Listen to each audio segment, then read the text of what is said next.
chair now takes great pleasure in welcoming to the rostrum Her Excellency Governor Madison Poshkus of Auburn High School for her address.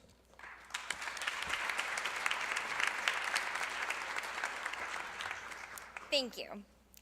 It has been said that in order to understand where we are headed, we must first understand the circumstances from whence we have come. As citizens of Massachusetts, we exist as neighbors to our country's own history, never terribly far from a place where our framers fought tirelessly towards building a nation that they felt proud to call their own. While it is paramount that we reflect on this rich history, we must derive from it a different lesson, a lesson in determination.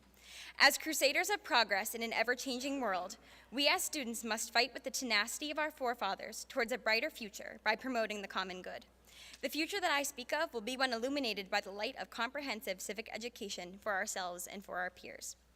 As a national beacon of social progress and a global trailblazer of educational standards, it is my belief that the Commonwealth of Massachusetts has the power to set the tone of the national conversation surrounding American civic education.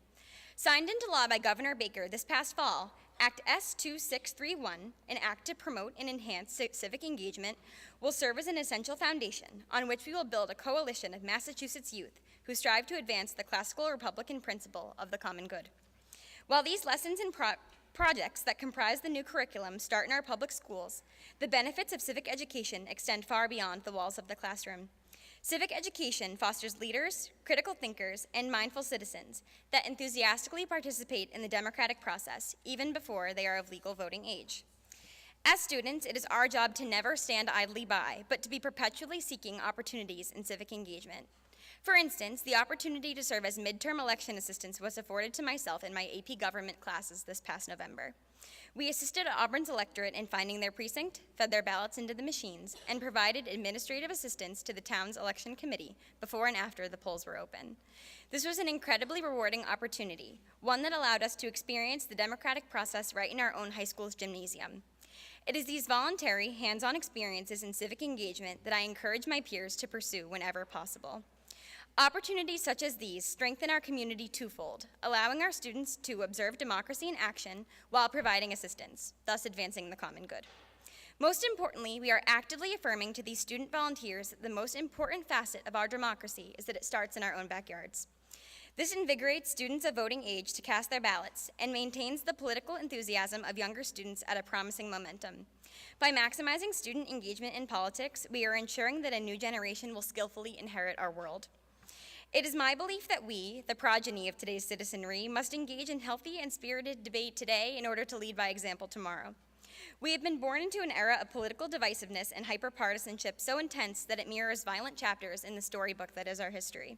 I am reminded of the fate that befell our very own Senator Charles Sumner in 1856. It is our responsibility not to add fuel to these fires, but to learn how to tame them, ushering in a new era of American compromise where our politics will unite us rather than divide us. Those who can understand and empathize with all sides of an issue and can consciously make an informed decision rather than resorting to apathy are the most valuable members of any democracy. The transformation of our students into champions of discussion, debate, and compromise starts in our public schools, where the beliefs of students should be held to the highest possible regard. It is then the duty of our students to join or create the organizations within our school communities that foster skills of healthy debate. As a delegate of my own school's Model United Nations and We the People team, I have experienced firsthand the lessons that these clubs impress upon their members.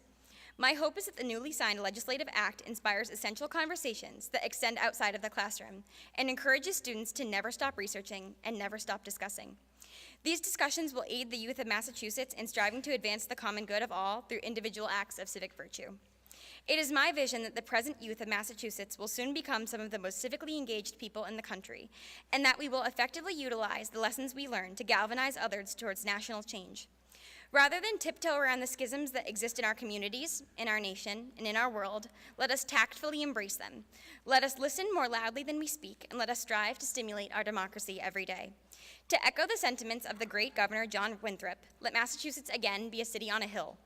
And may the rest of the nation look up to us, transfixed with the civic competence of the coming generation. Thank you very much.